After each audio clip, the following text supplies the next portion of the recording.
Hai, Assalamualaikum. Hari ini, klinik bedah kebat kita berkaitan aspek pemimpin. Okey, kita akan lihat kad kebat berdasarkan aspek pemimpin. Okey, bagaimana kita nak menggunakan kad kebat aspek pemimpin ini? Okey, sama seperti kad kebat aspek masyarakat, kita gunakan ia secara selari. Okey, so bagaimana kita nak gunakannya? Okey, pemimpin perlu. Okey, pelajar boleh pilih ikut kehendak soalan. Okey, untuk sesuaikan jawapan kita mengikut kehendak soalan. Okey, contoh pemimpin yang. Pemimpin yang apa?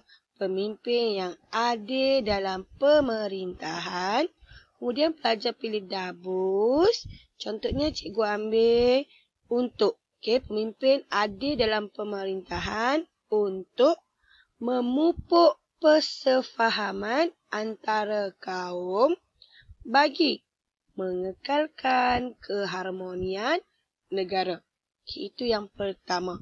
Yang kedua, okay, cikgu gunakan pemimpin yang atau pemimpin perlu.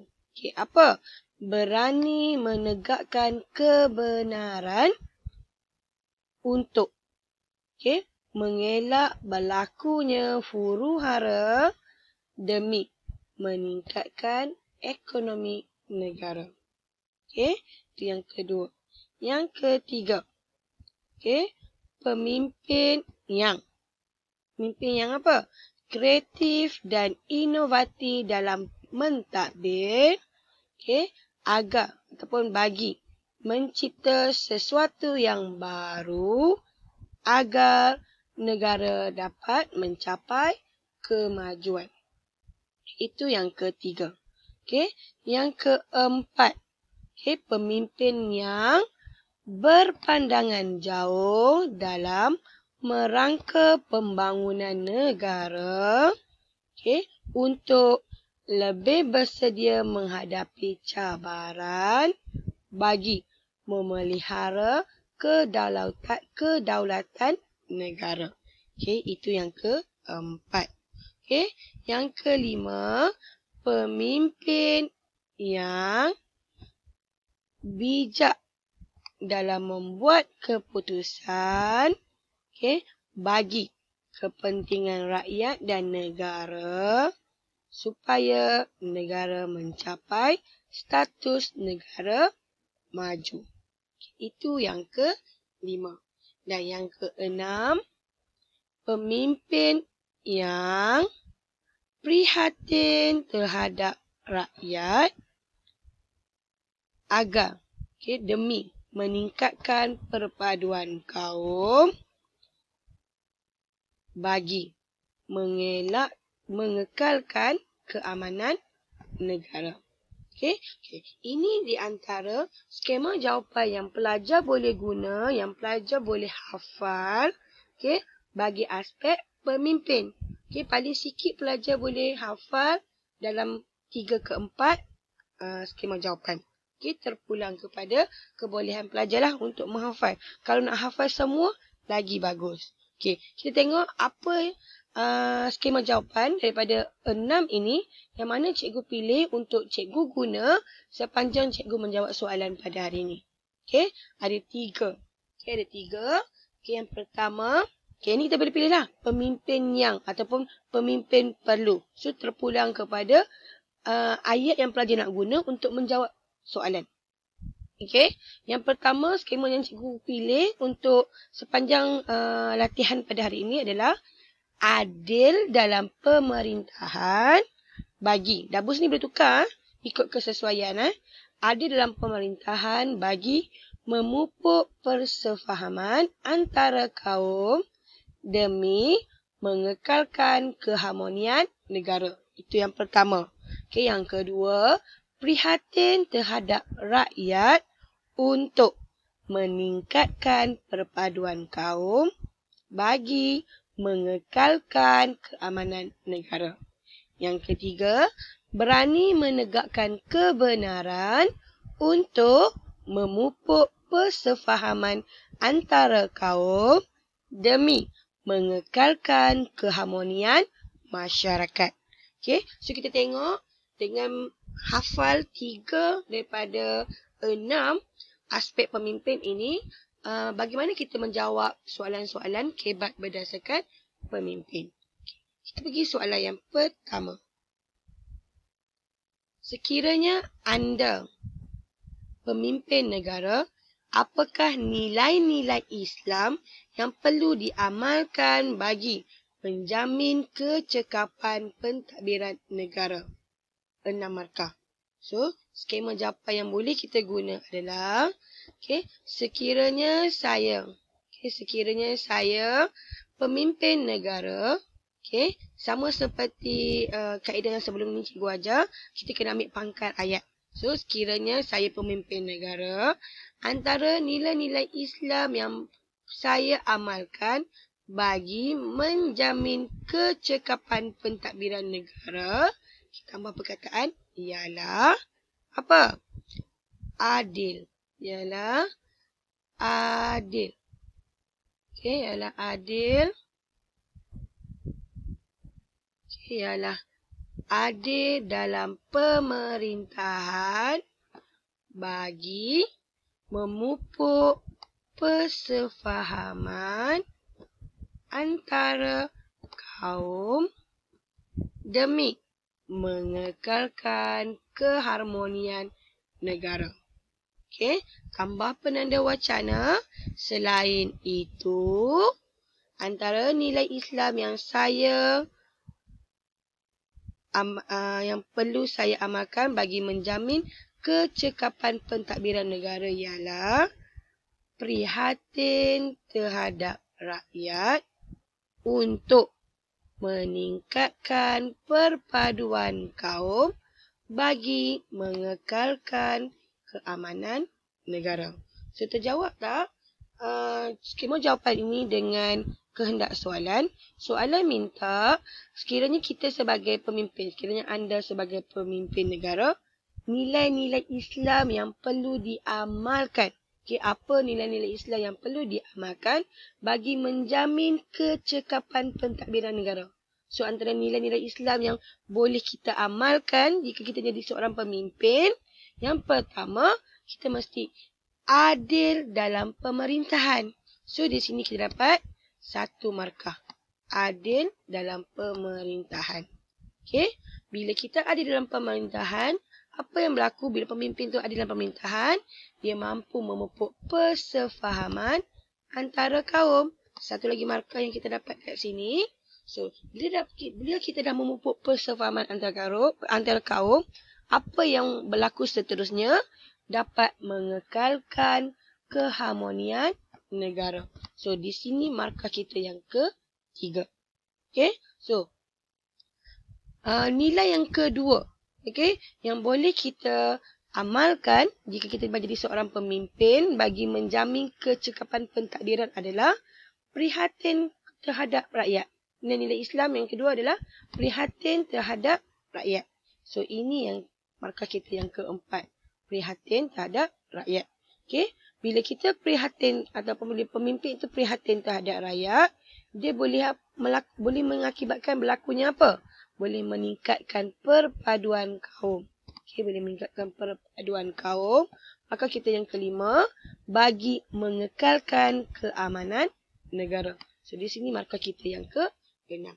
So, dengan skema jawapan ini, kita dapat 6 markah penuh. Itu yang pertama.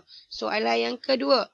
Berdasarkan kajian anda, bincangkan ciri-ciri seorang pemimpin yang disanjung oleh rakyat.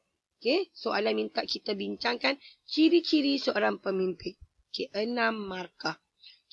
Berdasarkan kajian saya, ciri-ciri seorang pemimpin yang disanjung oleh rakyat ialah pemimpin yang apa? Adil dalam pemerintahan. Bagi memupuk persefahaman antara kaum demi mengekalkan keharmonian negara. Tambah penanda wacana.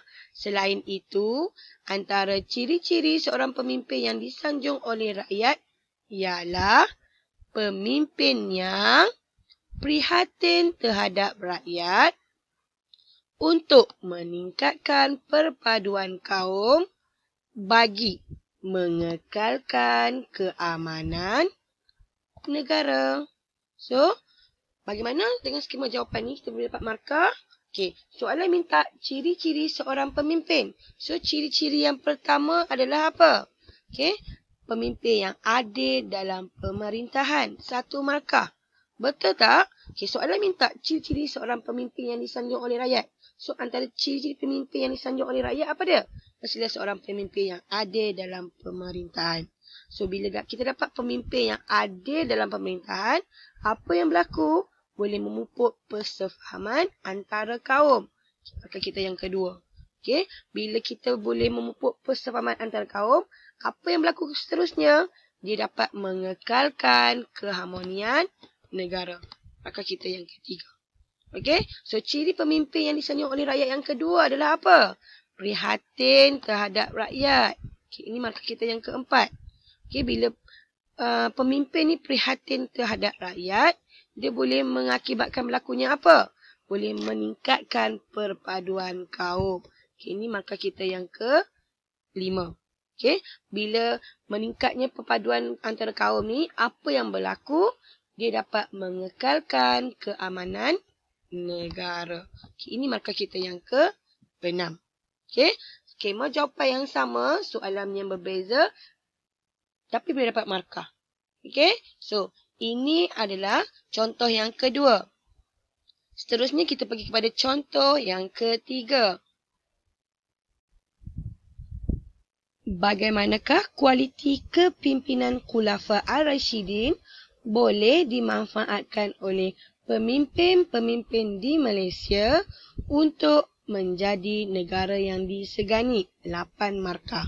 So, skema jawapan kita, kualiti kepimpinan Khulafa Ar-Rasyidin yang boleh dimanfaatkan oleh pemimpin-pemimpin di Malaysia untuk menjadi negara yang disegani adalah pemimpin yang adil dalam pemerintahan bagi memupuk persefahaman antara kaum demi mengekalkan keharmonian negara. Okey, tambah penanda wacana. Selain itu,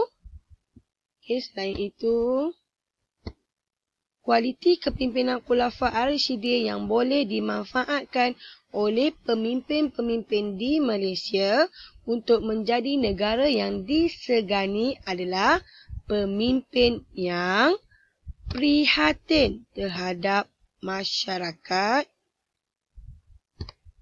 untuk meningkatkan perpaduan kaum bagi mengekalkan keamanan negara. Okey, kita tambah penanda wacana. Okey, di samping itu, kualiti kepimpinan Khulafa Ar-Rasyidin yang boleh dimanfaatkan oleh pemimpin-pemimpin di Malaysia untuk menjadi negara yang disegani adalah pemimpin yang berani. Okay, pemimpin yang berani menegakkan kebenaran bagi mengelakkan berlakunya huru-hara demi meningkatkan ekonomi negara. So, bagaimana dengan skema jawapan ini? Pelajar boleh dapat markah. Okay, kita tengok satu persatu. Okay, kehendak soalan dia minta tentang bagaimana kualiti kepimpinan Khulafa Ar-Rasyidin ni boleh dimanfaatkan, boleh digunakan oleh pemimpin yang ada di Malaysia untuk menjadikan Malaysia ni sebagai sebuah negara yang disegani. Okay, so antara kualiti yang kita boleh ambil daripada kepimpinan Khulafa Ar-Rasyidin ini, yang pertama adalah pemimpin yang adil. Pemimpin yang adil. Okay, 1 markah. Pemimpin yang adil dalam pemerintahan. Okay, bagi tujuan apa? Memupuk persefahaman antara kaum. Maka yang kedua, demi mengekalkan keharmonian negara. Maka yang ketiga. Okey, selain itu, okey, apa kualiti kepimpinan Khulafaur Rasyidin yang boleh dimanfaatkan oleh pemimpin-pemimpin Malaysia ni? Yang kedua adalah pemimpin mestilah pemimpin yang prihatin terhadap masyarakat. Okey, maka kita yang keempat, prihatin terhadap masyarakat. Okey, untuk apa? Untuk mengekalkan perpaduan kaum. Okey, untuk meningkatkan perpaduan kaum. Maka kita yang ke-5. Okey, so bila boleh meningkatkan perpaduan kaum, bila perpaduan kaum ni meningkat, apa yang berlaku? Dia dapat mengekalkan keamanan negara. So di sini maka kita yang ke-6. Okey, so kualiti kepimpinan Khulafaur Rasyidin yang ketiga yang boleh dimanfaatkan oleh pemimpin-pemimpin Indonesia adalah berani menegakkan kebenaran. Okey, pemimpin yang berani menegakkan kebenaran. Maka kita yang ke-7. Okey, berani menegakkan kebenaran. Okey, bila berani menegakkan kebenaran, dia boleh mengakibatkan apa? Boleh mengelak berlakunya huru-hara. Okey, mengelak berlakunya huru-hara adalah markah kita yang ke-8. Okey, bila boleh mengelak huru-hara daripada berlaku, apa yang akibat yang akan berlaku pada negara kita? Dia boleh meningkatkan ekonomi negara. Meningkatkan ekonomi negara, markah kita yang ke-9. 9 markah, maksimum berapa? Maksimum 8. Okey, maksimum yang kita boleh dapat adalah 8. Maksudnya 8/8. Okey, dengan skema jawapan yang sama. Cuma kita tambah lagi isi kita lah. Sebab tu cikgu kata kita kena hafal 3 ke 4. Okey, untuk kita menjawab soalan kebat. Okey, untuk esei. Yang mana peruntukan markah dalam 6 ke 8 markah. Okey, so ni soalan kita yang ke-3. Kita tengok soalan kita yang ke-4. Sejauh manakah kewibawaan pemimpin memainkan peranan penting dalam mempertahankan kedaulatan negara? 8 markah. Okey, so skema jawapan kita, kewibawaan pemimpin memainkan peranan penting dalam mempertahankan kedaulatan negara kerana pemimpin perlu adil dalam pemerintahan bagi memupuk persefahaman antara kaum demi mengekalkan keharmonian negara. Okey, tambah penanda wacana. Selain itu, kewibawaan pemimpin memainkan peranan penting dalam mempertahankan kedaulatan negara kerana pemimpin perlu prihatin terhadap masyarakat untuk meningkatkan perpaduan kaum bagi mengekalkan keamanan negara. Okey, di samping itu, kewibawaan pemimpin memainkan peranan penting dalam mempertahankan kedaulatan negara kerana pemimpin perlu berani menegakkan kebenaran bagi mengelakkan berlakunya huru-hara demi meningkatkan ekonomi negara. Okey, so terjawab tak soalan kita? Ya, terjawab. Okey, soalan minta sejauh manakah kewibawaan pemimpin ni? Pemimpin yang berwibawa ini mampu memainkan peranan penting dalam mempertahankan negara. Okey, apa kewibawaan pemimpin ni? Okey, yang boleh menjadi ataupun memainkan peranan penting dalam mempertahankan negara. Yang pertama, pemimpin tu adil dalam pemerintahan. So, bila dia adil dalam pemerintahan, dia mampu memupuk persefahaman antara kaum. Okey, memupuk persefahaman antara kaum. Okey, demi mengekalkan keharmonian negara. Okey, mengekalkan keharmonian negara. So, boleh tak kewibawaan pemimpin ni memainkan peranan dalam mempertahankan kedaulatan negara? Ya, boleh. Okey, dengan bersifat adil dalam pemerintahan. Okey, selain daripada itu, okey, kewibawaan pemimpin yang kedua yang memainkan peranan penting dalam mempertahankan kedaulatan negara adalah pemimpin perlulah seorang yang prihatin terhadap masyarakat. Okey, prihatin terhadap masyarakat, okey, untuk meningkatkan perpaduan kaum, okey, bagi mengekalkan keamanan negara. So, terjawab tak kepada kehendak soalan? Ya, terjawab. Okey, kewibawaan pemimpin, contohnya prihatin terhadap masyarakat ni lah memainkan peranan penting dalam usaha untuk mempertahankan kedaulatan negara. Okey, seterusnya, okey, kewibawaan pemimpin yang ketiga adalah pemimpin itu perlu berani menegakkan kebenaran. Okey, bila pemimpin itu berani menegakkan kebenaran, dia boleh mengelakkan berlakunya huru-hara. Okey, so bila boleh elak berlakunya huru-hara, apa yang akan berlaku pada negara? Ekonomi negara meningkat. So, 9 markah, maksimum 8.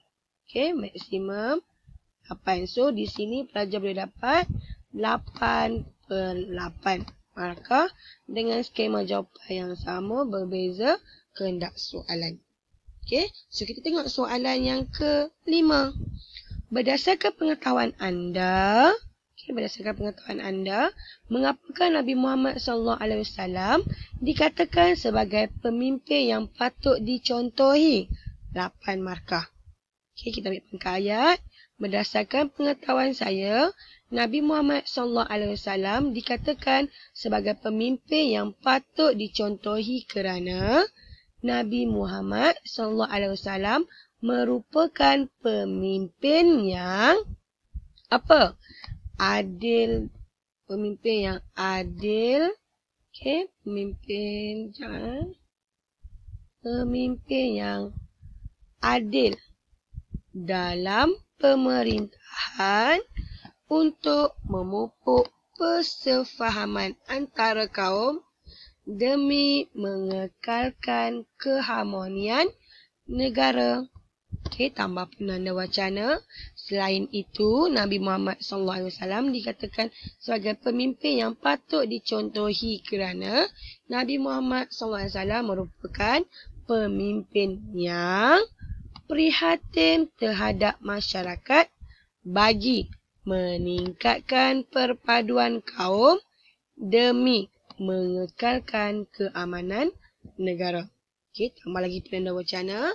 Di samping itu, Nabi Muhammad SAW dikatakan sebagai pemimpin yang patut dicontohi kerana Nabi Muhammad SAW merupakan pemimpin yang berani menegakkan kebenaran bagi mengelakkan berlaku huru-hara demi meningkatkan ekonomi negara.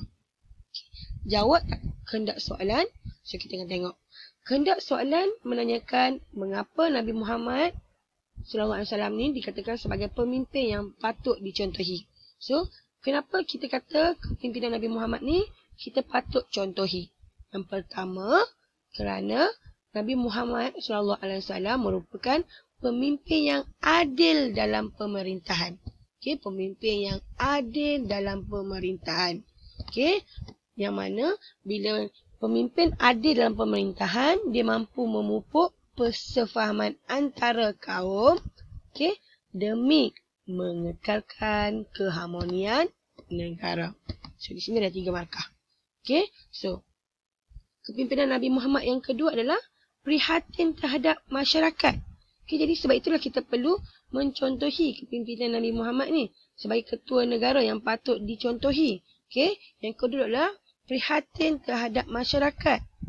Okay, bagi tujuan meningkatkan perpaduan kaum demi mengekalkan keamanan negara.